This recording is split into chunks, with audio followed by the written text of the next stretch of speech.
चलें। हेलो प्यारे बच्चों, welcome again in career infinity classes YouTube channel. और मैं हूं आपका बायोलॉजी मेंटर अविनाश सर।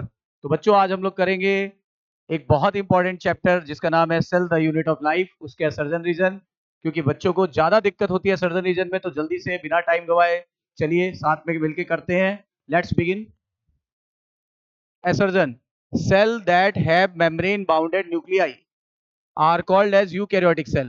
कह रहा है ऐसी कोशिका जिसके न्यूक्लियस के चारों तरफ मेम्ब्रेन पाया जाएगा उसे यूकैरियोटिक सेल कहते हैं। जबकि whereas cell that lacks the membrane bounded nucleus are called as prokaryotic cell. बिल्कुल सही है। यदि किसी न्यूक्लियस के चारों तरफ मेम्ब्रेन है तो इसे यूकैरियोटिक, और अगर नहीं है तो इसे प्रोकैरियोटिक, यानी ये करेक्ट है। फिर आगे चलते हैं। Ribosome are non membranous bounded organelle found in all the cell both eukaryote and as well as prokaryote.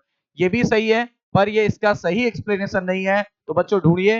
असर्जन and reason both are true but reason is not correct explanation of assertion. तो हमारा answer आया B. ठीक है बच्चों, next वाले questions पे चलते हैं।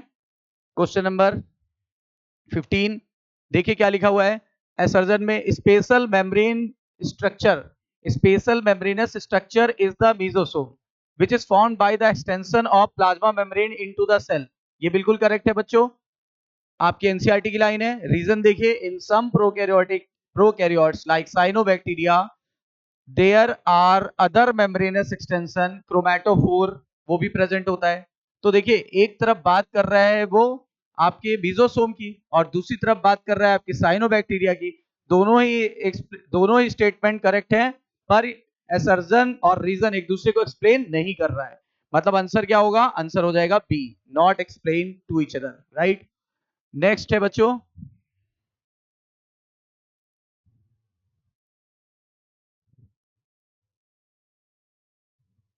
16 नंबर। एसर्जन कह रहा है the endomembranous system include ER, Golgi body, lysosome and vacuoles. बिल्कुल करेक्ट है बच्चों। एंडोमेम्ब्रेनस सिस्टम में क्या आता है? ईआर, गोल्गी बॉडी, लाइसोसोम और वैक्यूल। रीजन कह रहा है दियर फंक्शन आर कोऑर्डिनेटेड। बिल्कुल सही है। एंडोमेम्ब्रेनस सिस्टम में वो चीजें आती हैं जिनका फंक्शन आपस में कोऑर्डिनेटेड हो। उस हिसाब से सर्जन भी सही है, रीजन भी सही है, और वो उसको करेक्ट एक्सप्लेन भी कर रहा है। ऐसा कौन सा ऑप्शन है? Assertion and reason both are true and the reason is the correct explanation of assertion. Answer first. Next बच्चों 17 नंबर। Mitochondria are the site of aerobic respiration. Mitochondria किसका साइट है? Aerobic respiration. बिल्कुल करेक्ट है, NCERT की line है।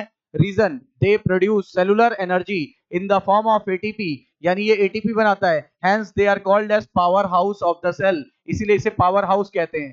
ठीक है। अच्छा बच्चों, लेकिन ये इसको एक्सप्लेन नहीं कर रहा है। दोनों ही ऑप्शन करेक्ट है।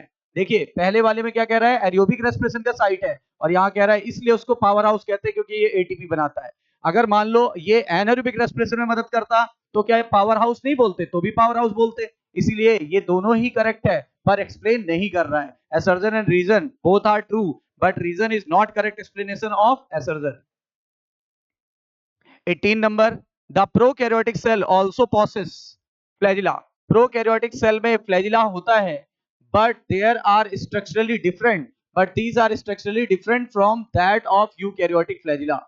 कह रहा है प्रोकैरियोट्स में भी फ्लैजिला होता है, पर ये स्ट्रक्चरली डिफरेंट होता है। किसकी तुलना में? यूकैरियोटिक फ्लैजिला की तुलना में। क्या कहते हो आप लोग? ये सही है कि ये स्ट्रक्चरली डिफरेंट होता है। क्लियर। फिर क्या कह रहा है? Reason, they are made up of 9 evenly space triplet. बिल्कुल गलत। ट्रिपलेट नहीं, बल्कि क्या होता है? डबलेट।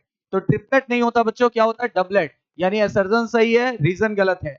यानी assertion is true but reason is wrong. Answer third. 19 नंबर। The core of centriole called axoneme. Core of centriole नहीं बच्चों, core of flagella and cilia is called as axoneme. तो स्टेटमेंट गलत हो गया। फिर उसके बाद reason, in centriole arrangement of microtubule is referred as 9+2 array. गलत। 9+0 एरे में होता है, यानी ये भी गलत हो गया, ये भी गलत हो गया। Assertion and reason both are wrong. Select करिए चौथा ऑप्शन। और एक और देखते बच्चों 20th नंबर।